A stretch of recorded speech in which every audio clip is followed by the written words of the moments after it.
Greetings YouTubers, this is Mr. Darby. Today we're in the dark room with the lights on and we'll be talking about how to develop black and white film. So first thing we have over here is we have our developer in the red, and then we have our stop bath and then our fixer. Now remember, the chemicals can go from left to right, but if they go right to left they're going to ruin the chemicals and you're going to ruin your photos. So what you do is you pull pull it out here and drop it in here, the paper, and you set it over here, and then you get 2 and you do the things here, which we'll go over, and then you drop it here, and then 3, and then you drop it in the water. So you definitely don't want to go to 3 and then use the same thing. If you accidentally go back in there, then that whole stuff has to be thrown out. If you put it in here and actually touches that, like I said, you have to throw it out. So over here is my chemicals, which you probably won't need to know about, but if we had to refill, we could. My cutting board, and in here are black paper blocks, which will open in the dark. Over here's the Bessler printmaker we're going to use. This is our negative loader. So we'll put this up here, and then you'll take your film. There's 2 sides, the matte side, the shiny side.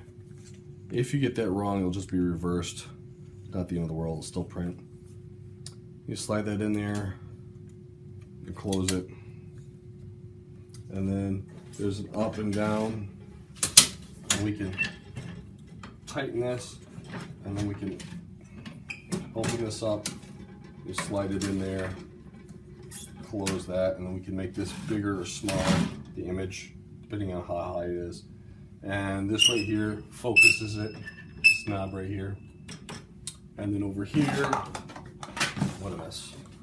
Over here, we have our time and our focus. So if we want to focus, the light will kick on down here, and then we can actually focus it. And when we want to do time, we can move this thing here, hit that, and the time will go, and it'll shut off, which you'll see in the dark when I show you that. All right, so let's get started. Be right back. All right, so we're in the dark room with the red lights on and a really poor night vision camera. So anyways, so we push down on the timer here, and we have our photo loaded, and so we have that here. There's a knob here on the bottom here we can use to brighten that up. It's just twisting it, letting in a different amount of light.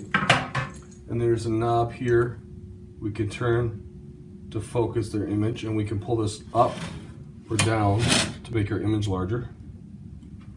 And this is our photo easel. So we're going to put that here, so I know we're going to do about it in 5x7. Make sure that looks pretty clear.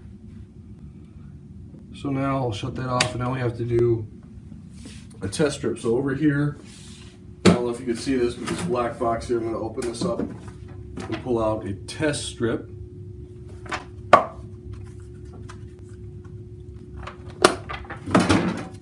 So we'll go back over here, and there's a shiny side and a non-shiny side. So what I'm going to do here is I'm going to put the test strip here. I'm trying to do, I do it this way, this time this vertical, because the photo had light and dark, and I want to get a range of color. So I'm going to use cardboard to cover up the photo.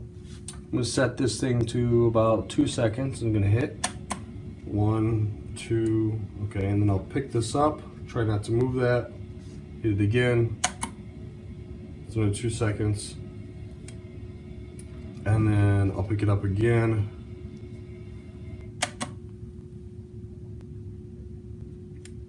and then the last time. So the last section here will have 2 seconds, and the next will have 4, the next will have 6, and the next will have 8. So then I'll take it over here. All right, so now we put the image here in the developer, and this is called editing here. We gently rock the developer, and this gets the chemicals, fresh chemicals over the photo. So you do this for about 2 minutes.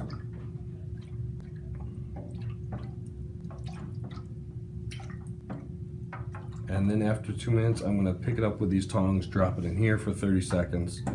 And after 30 seconds, I'm going to drop it into here for 2 minutes, and then I'm going to drop it in the water and rinse it. If you rush things, they could not develop all the way, or especially if you rush the fixer, the photo could fade or get color distortion over time. So I'm going to pause the video real quick, and then I'll come back when this process is done to save time. So this is our test strip, and as you can see, right here is the least amount of time, and here was the most amount of time, and we ended up changing it and doing a second time 1 second increments. So this would be 1, this band here would be 2, this band here would be 3, and this band would be 4. So this was for 4 seconds. So it looks like the best was the 2 seconds, so this was a little too light and this was pretty good. Now this photo looks like it could benefit from a filter. This photo could benefit from a filter, but we won't worry about that right now. So I'm going to print the full 5x7 and we'll see what it looks like. Okay, we're back here. We're going to open up our photo paper. Do not open in the bright light. And pull out, sorry, my cameraman left. We're going to pull out the 5x7.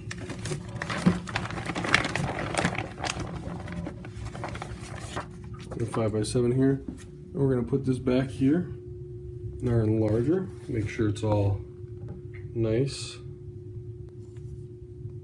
and centered there. And we decided it takes 2 seconds, so I'm going to go back over here and hit this machine for 1. I'll hit it again, and then I'll take it over here. This is like a really interesting first-person movie here. I'll put this in here.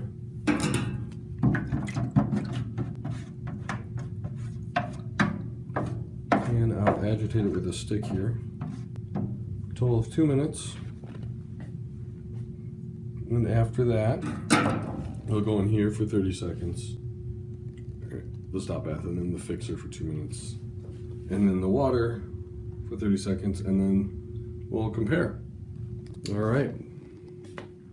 All right, so this is really what you want to see. What I mean by that, yes, it could be darker. Our deep darks are not black. And like I said, we could fix that with a filter. But here, the fact that the paper right here is still white, that's a big sign that says, hey, the photo paper wasn't bad. Sometimes we get gray paper, which means there's more than one issue. And there is our test strip. All right.